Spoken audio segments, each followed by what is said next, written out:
Assalamualaikum warahmatullahi wabarakatuh. Anak-anakku siswa-siswi kelas 6. Di pertemuan kedua kali ini kita tetap membahas tentang makanan halal dan haram. Cuman untuk kali ini perhatikan buku paket kalian halaman 6 sampai halaman 8, maaf.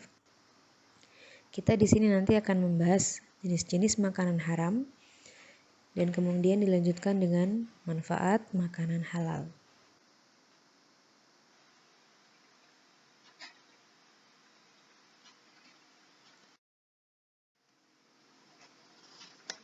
Jenis makanan haram yang pertama adalah bangkai binatang.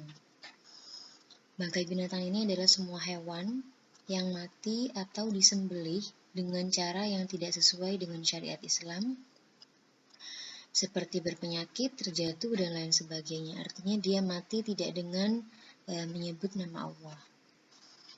Jenis bangkai di sini diantaranya adalah hewan yang mati tercekik, mati karena pukulan keras, jatuh dari ketinggian, mati ditanduk hewan lainnya, sisa mangsa binatang buas, mati tanpa disembelih seperti disetrum, ditusuk, tertabrak, atau lain sebagainya.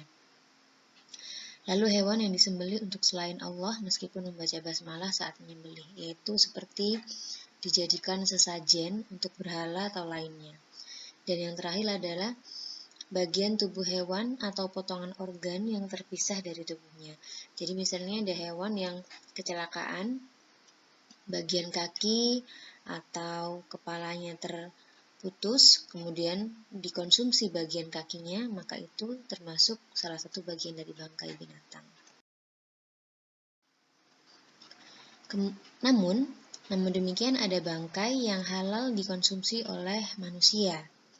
Di antaranya berdasarkan sabda Rasulullah dalam sebuah hadis, "Uhillat lana maitatanil hutu wal jaradu." Diriwayatkan oleh Ibnu Majah, artinya dihalalkan bagi kita dua bangkai, yaitu bangkai ikan dan belalang. Jadi di antara semua jenis bangkai yang ada di muka bumi, ada dua jenis bangkai yang halal kita makan, yaitu bangkai ikan dan belalang. Bagaimana dengan ikan paus yang terdampar? Apakah ikannya bisa kita konsumsi? Tentu saja boleh. Jadi semua bangkai atau hewan buruan yang berasal dari laut atau dari perairan, danau, sungai, itu semua halal dimakan meskipun tidak disembelih dengan nama Allah.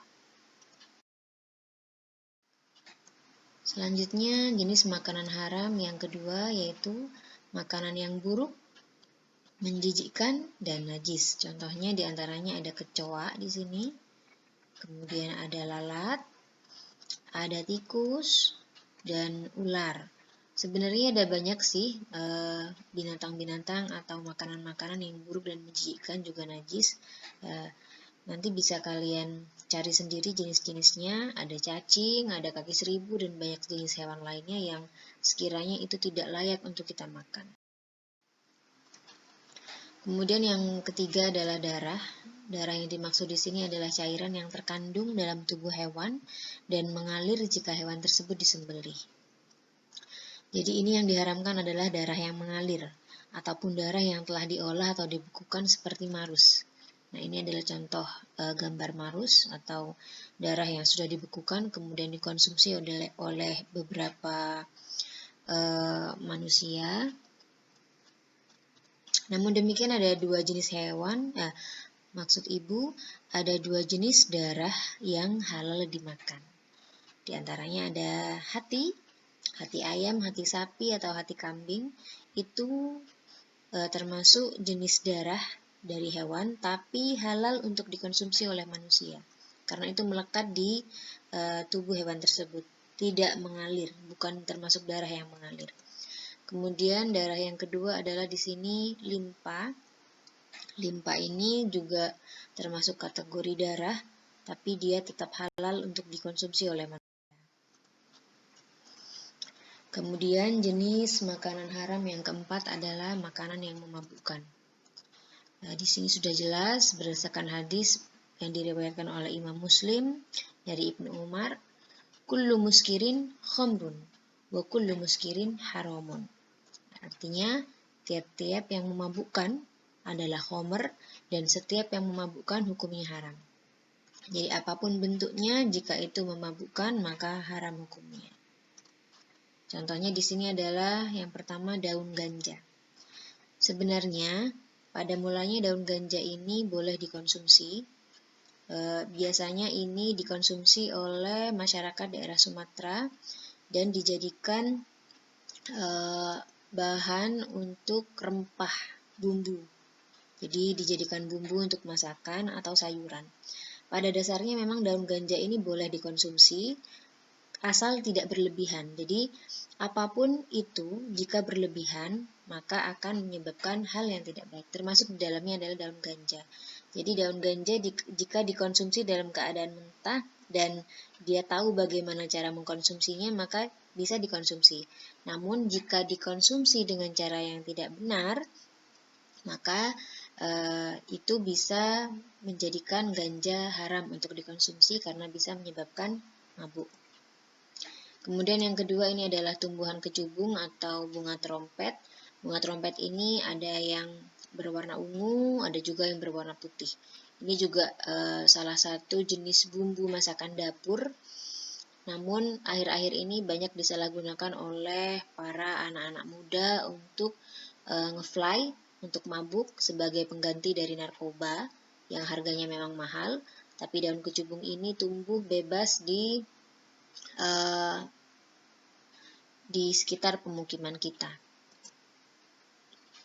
Kemudian yang selanjutnya adalah selada liar, ini juga mudah kita temukan dan hati-hati jika mengkonsumsi selada. Jika melihat selada dengan jenis ini, maka ini jenis selada yang sama juga bisa memabukkan jika dikonsumsi dalam kadar yang berlebih. Kemudian yang ini adalah magic mushroom atau bisa juga disebut dengan jamur kotoran sapi karena memang tumbuhnya di sekitar kotoran sapi. Ini sangat parah, malah memang tidak dianjurkan untuk dikonsumsi kalau ini karena sedikit saja bisa menyebabkan mabuk yang amat sangat parah. Yang kelima adalah babi. Sudah jelas kalau babi di sini sudah termaktub dalam Al-Quran Al-Maidah ayat 3, hurrimat alaikumul maitatu waddamu walahmul khinzir.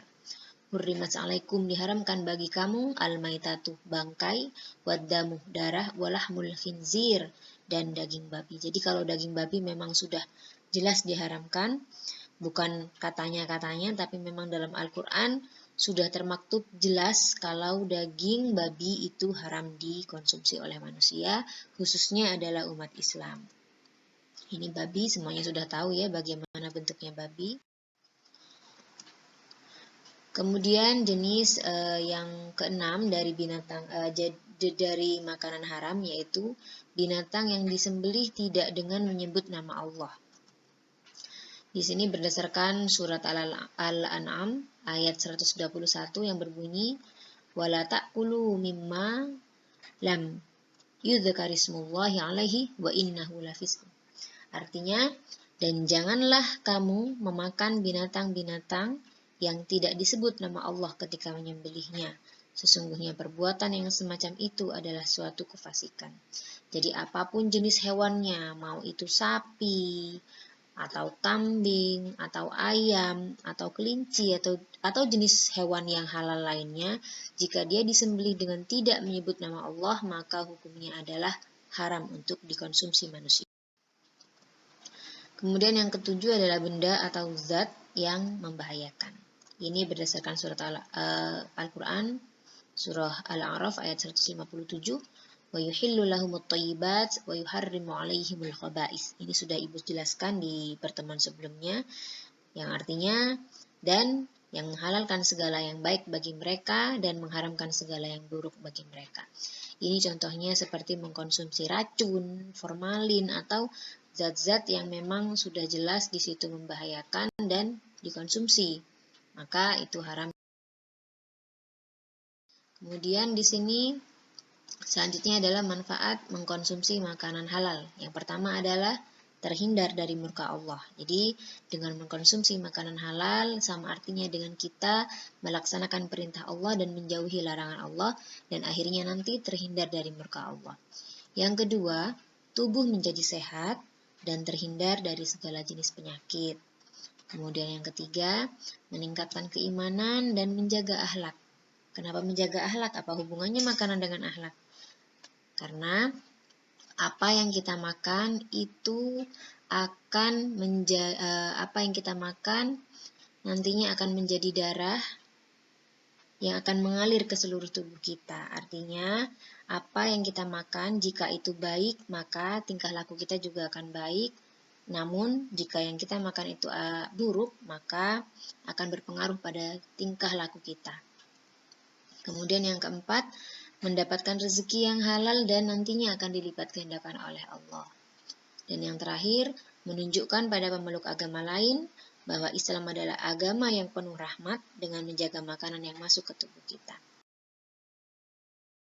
Dan materinya, tugas untuk pertemuan kedua ini adalah rangkumlah kembali penjelasan dalam video ini dengan bahasa sendiri seperti pertemuan sebelumnya, kemudian difoto dan dikumpulkan via WA, dan yang selanjutnya baca dan jawablah latihan di buku paket fikih halaman 11-12 sebagai bahan persiapan evaluasi di pertemuan selanjutnya.